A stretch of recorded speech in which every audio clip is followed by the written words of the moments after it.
دارالعلوم دیوبند میں اور مظاہر العلوم میں ندوہ میں جہاں کئیوں بچے درس حدیث میں بیٹھتے ہیں تو وہاں حدیث پڑھی جاتی ہے،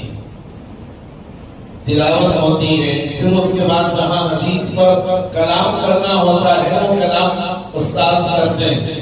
جیسے حدیث کو پڑھیں گے تو اس کا طریقہ یہ ہوگا عن قتادة عن انس رضی اللہ تعالی عنہ عن النبی صلی اللہ علیہ وسلم۔ یہ جو صلی اللہ علیہ وسلم جب پڑھنے والا پڑھتا ہے تو پورا مجمع صلی اللہ علیہ وسلم ایک وقت میں ہزارہ مرتبہ نبی اکرم صلی اللہ علیہ وسلم پر تمام حدیث پڑھنے والے طلبہ، پڑھانے والے استاد ایک ساتھ درود و سلام پیش